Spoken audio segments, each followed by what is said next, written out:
मोहोळमध्ये निवडणुकीमुळे वातावरण तापल्याचं दिसतंय।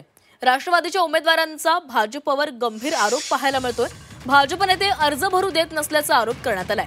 आरोपांनंतर नगराध्यक्ष पदाच्या उमेदवार उज्ज्वला थिटेंना पोलीस संरक्षण देण्यात आले।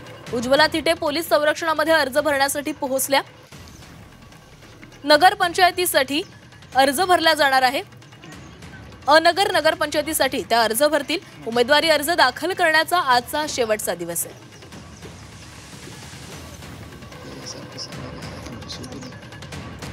आणि याचा आढावा घेतलेला आहे आमचे प्रतिनिधी अभिषेक आदेप्पा यांनी।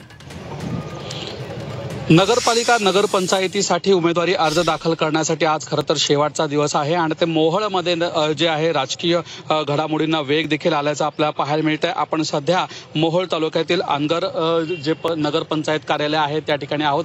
खरं तर या ठिकाणचे नेते माजी आमदार राजन पाटील यांची वर्षानुवर्षे या ठिकाणी सत्ता राहिलेली आहे। आजपर्यंत बिनविरोध निवडणुका या ठिकाणी झालेल्या आहेत, हा इतिहास आहे। मात्र आता यंदाची ही निवडणूक काहीशी वेगळी ठरणार आहे। राष्ट्रवादी अजित पवार पक्षाच्या वतीने उज्ज्वला थिटे यांना या ठिकाणावरून उमेदवारी देण्यात आलेली आहे। खरं तर त्यांना उमेदवारी अर्ज भरण्यापासून रोखलं जात असल्याचा आरोप गेल्या 2 दिवसांपासून ते असतील उमेश पाटील असतील यांच्याकडून करण्यात येत आहे। मात्र त्यांनी आता गनिमी कावा करत या ठिकाणी अनगर पंचायतीमध्ये प्रवेश हा केलेला आहे।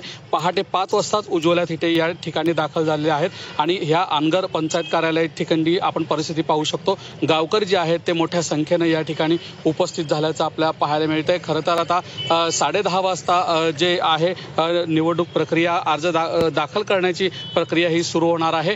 मात्र या ठिकाणी कोणताही अनुचित प्रकार घडू नये यासाठी पोलिसांचा देखील मोठा बंदोबस्त या ठिकाणी आपल्याला दिसून येतोय। अनगर नगरपंचायत कार्यालय जे आहे या ठिकाणी पोलीस छावणीचं स्वरूप आल्याचं आपल्याला पाहायला मिळतंय। त्यामुळे आता यंदाच्या वर्षीची ही जी अनगर नगरपंचायतची निवडणूक आहे ती बिनविरोध होणार का हे पाहणं देखील महत्त्वाचं ठरणार आहे। मात्र असं असलं तरी माजी आमदार राजन पाटील असतील त्यांनी नुकताच भाजपामध्ये प्रवेश केलेला आहे आणि राष्ट्रवादीचे जे प्रवक्ते आहेत उमेश पाटील यांचा वाद जो आहे तो विकोपाला गेल्याचं पाहायला मिळतंय।